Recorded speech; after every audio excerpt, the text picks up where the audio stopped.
Media pembelajaran ini dipersembahkan untuk SMP Negeri 1 Tanjung Sari, Gunung Kidul. Hai anak-anak, coba perhatikan gambar di samping ini. Bagaimana pendapat kalian tentang kondisi lingkungan yang ada di samping ini?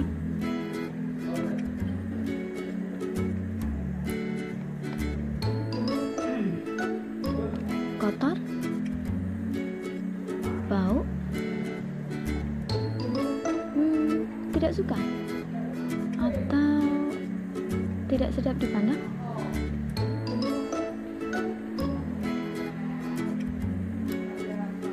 Ya, itulah lingkungan yang tercemar. Apa sih pencemaran lingkungan itu?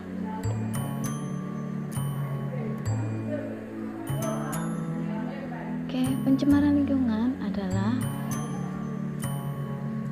masuknya suatu zat yang jumlahnya melebihi batas normal sehingga menyebabkan menurunnya kualitas lingkungan.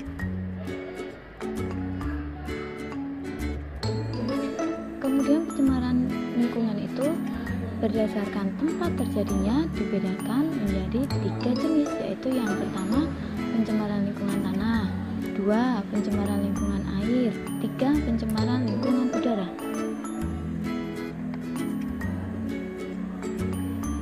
Oke, kali ini kita akan bahas tentang pencemaran tanah.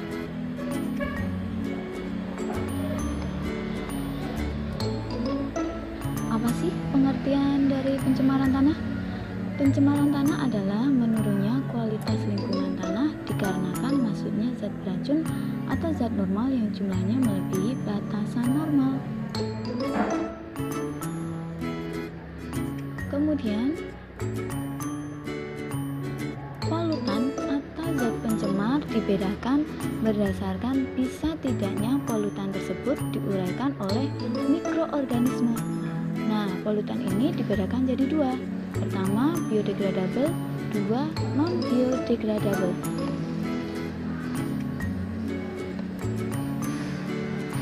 Jika kalian mengamati lingkungan, kemudian ada contoh polutan seperti gambar di bawah ini. Nih, ada sayuran, ada buah-buahan. Kemudian dalam beberapa minggu atau dalam beberapa bulan, terus polutan tersebut hilang. Nah, jenis polutan inilah yang disebut dengan polutan biodegradable. Polutan biodegradable adalah jenis polutan yang mudah diuraikan oleh mikroorganisme.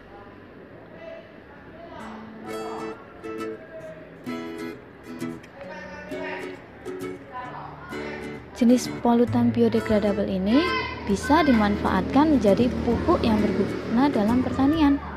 Nah, dari buah, sayur, kemudian nanti kita jadikan pupuk, kemudian pupuk ini kita gunakan untuk menanam kembali.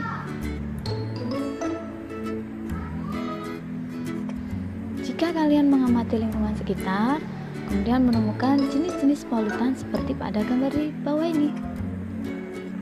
Nah, ada botol plastik, botol kaca, kemudian ada kaleng, kemudian kalian amati lagi. 1 bulan, 1 tahun, 3 tahun, bahkan 5 tahun, dan polutan-polutan ini masih saja ada. Polutan inilah yang disebut dengan polutan non-biodegradable atau yang sulit diuraikan oleh mikroorganisme.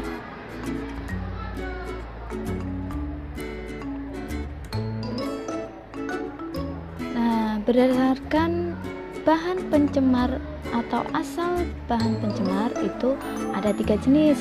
Yang pertama polutan kimiawi, 2 polutan biologis, 3 polutan fisik. Oke, kita bahas tentang polutan kimiawi.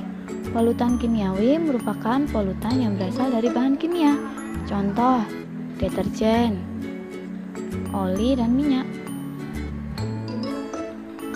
Lanjut, kita ke polutan biologis. merupakan polutan yang berasal dari makhluk hidup. Contohnya,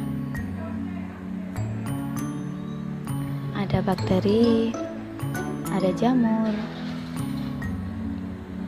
Nah, terakhir polutan fisik merupakan polutan yang berupa kaleng, plastik, dan karet.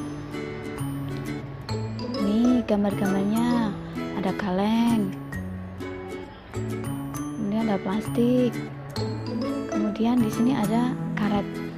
Ini sampah yang susah diuraikan oleh makhluk hidup. Kemudian apa saja sih dampaknya pencemaran lingkungan tanah itu? Yang pertama biasanya yang terjadi adalah gambar orang yang sedang diare. Yang kedua yang terjadi adalah penyakit kulit. Kemudian yang ketiga, menurunnya kualitas lingkungan tanah sehingga menyebabkan nanti tanaman-tanaman ini akan mati.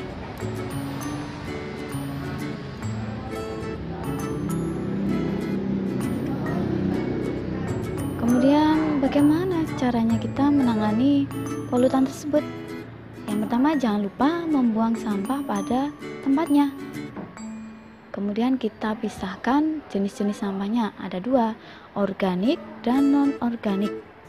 Seperti yang sudah kita bahas tadi, organik nanti atau yang biodegradable kita jadikan kompos.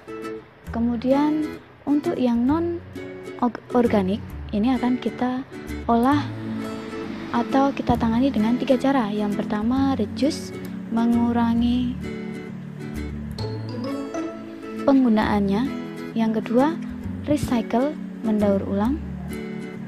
Terakhir, dengan cara reuse atau menggunakan kembali minimal 1 kali jika barang tersebut memungkinkan untuk digunakan kembali.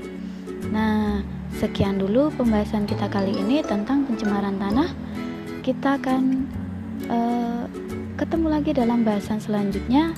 Tetap semangat dan salam belajar. Wassalamualaikum warahmatullahi wabarakatuh.